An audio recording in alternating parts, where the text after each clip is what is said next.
our group is from Bukit. This is Tan Ji Hong, Wang Yongpan, Hong Jen, and Wei Hao. So we are going to the first slides. Okay. So what is banner? Banner is actually repeating things in our life, but the words banner is from the origin ban. Like I give you an example. Every time when I go for lunch, I'll ask Yongpan what you want to eat today, and Yongpan will tell me sushi. And then the next day, you will tell me sushi again. So actually sushi is very boring for me for every day as a meal. So this is banner. Next. So before we go, our topic is banner nationalism. I will go a quick brief about nationalism and patriotism. Nationalism is like people are more dominant devotions into our country. You can force people to. And then patriotism is like people's love and loyalty to our own country without any forcing. So next slide. So after a brief of nationalism and patriotism, we are going into our topic called banner nationalism. So banner nationalism, it's like we are repeating, we are doing the same things in every day, but we don't know they are actually giving a love to our country. So next slide. So do you know him? Okay. He's actually Michael Billing. He's a social psychologist, professor of social science at the Loughborough, UK. He wrote a book, Banner Nationalism, in 1995. So in his book, actually he wrote a concept of banner nationalism. The concept of banner nationalism helps to draw attention to the powers of an ideology which is so familiar that it's hard to see the visibles. This is a quote that's from his book, Bannerism, page 12. Next. So before we go into further, I will give you a small refreshment. Okay, which one is our national dish? Nasi lemak. Okay. We know that nasi lemak, we can eat different kind of way for your nasi lemak. You can put rendang, prawn, or everything. This is we are ultimately Malaysians. So this is also bring into our content that we can go more further to explain about it. So I will pass it to Yongpan. Okay, after we have explained the definition of banner nationalism, I will go further and deeper into the examples and things. Yeah, so and another way, actually banner nationalism is something that represents us, our citizens, our nation, and so. And yeah, national anthem. National anthem is always a great idea to represent us. Yeah, an icon of a country. Yeah, a national anthem is a song that is used in an official capacity to represent and inspire patriotism in a country.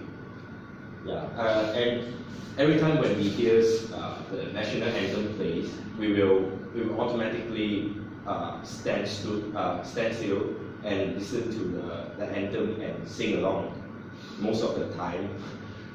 And it plays a similar role to a country's motto or flag.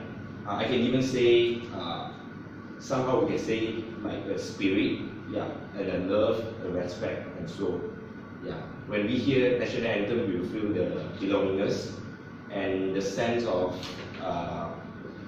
your love to your country.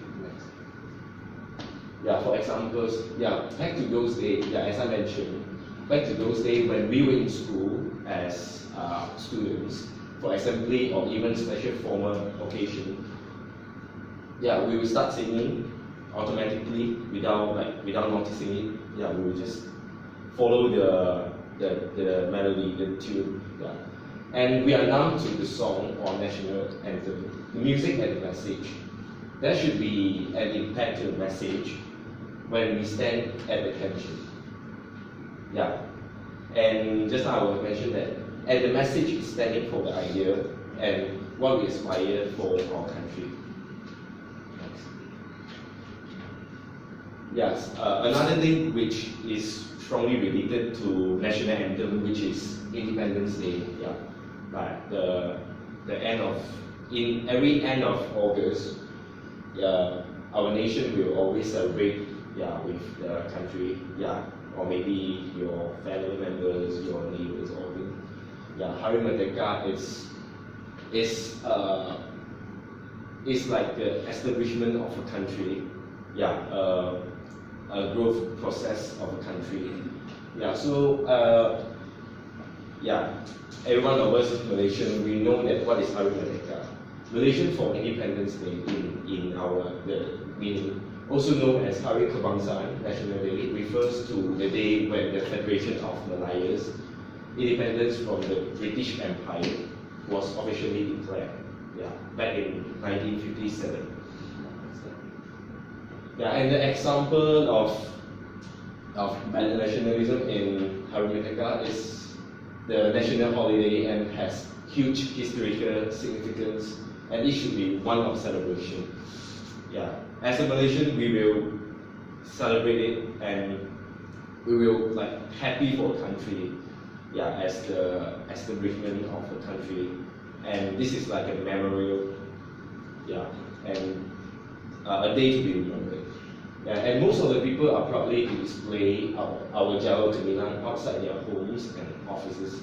We will just wave the flag, and follow the parade, like marching, follow the team, and so we'll just celebrate it and with the nation. And through waving our flag, it helps unifying to a country with our people, and many times. So this is like national anthem and our national flag and the national day. These are the elements and the factors which bring a country together. And now I'll pass my time to Elvin for further explanation. Thank you. Alright, next we have this language, symbol and objects. As you can see, we have this picture over here. Alright, basically we are surrounded by language, all of us, yes, and symbols and objects that remind us where we belong. Now, I would say language is a very most important part of our being. It's the most basic part of our identity. It's like you know your language, you are who you are. And language is still commonly taken to be a central pillar of ethnic identity. So it refers to the everyday representations of the nation which build a shared sense of national belonging among humans. And going on to the next slide, you can see, example, the use of flags in everyday context, like sporting events, national songs and symbols of money. National song is equal to our national anthem, that's what Japan has to say. Sporting events is like something like this. Now in Malaysia, we can observe through our battle of national badminton player, which is Dato' Lee Chong Wei here, and national sports players, not just those players, but a lot of them, our athletes. And next, there you go, looking at a symbol. Now without the face of ugly, let's just say we take out all the face, the ugly face, you can still knowing this, that this is from Malaysia. Based on the icon, the symbol, we have wow, we have all these turtle and kelapa sawit and all these things. And see, look at them. Regardless they are racist, we are still supporting each other. Holding flags, wearing our Malaysia, all this jersey and all. Next, we have tourism. According to Michael Billy, tourism can be part of what Michael Billy termed banal nationalism. It's because through tourism, it's like a collective understanding of heritage come into a play that citizens shares in the knowledge of one's own past. Heritage tourism brochures present, let's say all the brochures that you go around, you get to see all brochures. They actually present an instance of everyday promotions that holds together a collective national heritage.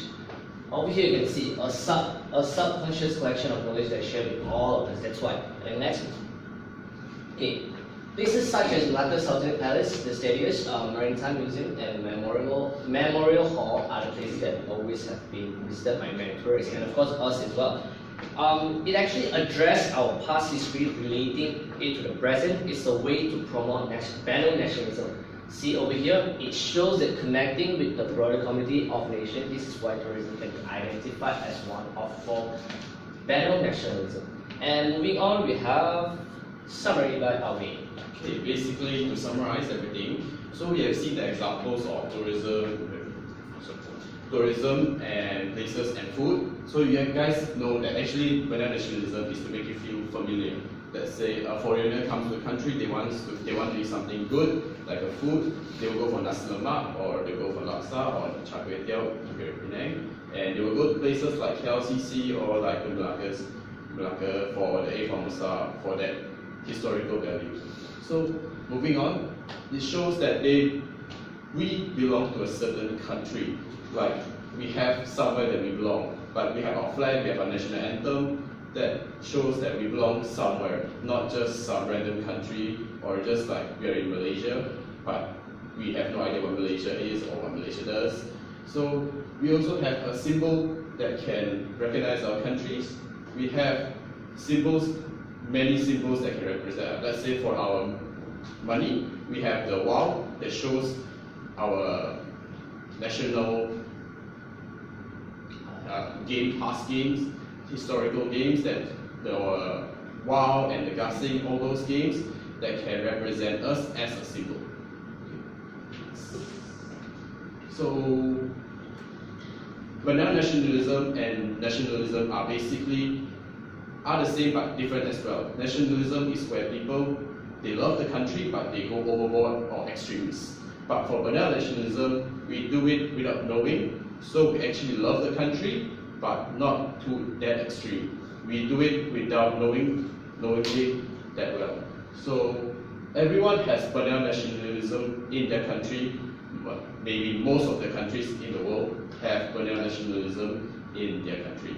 But some countries, like smaller countries in Iraq or some other, maybe not Iraq, but maybe some small countries that are not known, they don't have banana nationalism. But for Malaysia, it's very rich in banana nationalism. So, banana nationalism is actually just a way for us to love and respect our country and knows our symbol and historical value of the country. So any foreigners or any visitors come, they know what to do in our country. So I'd like to conclude that we have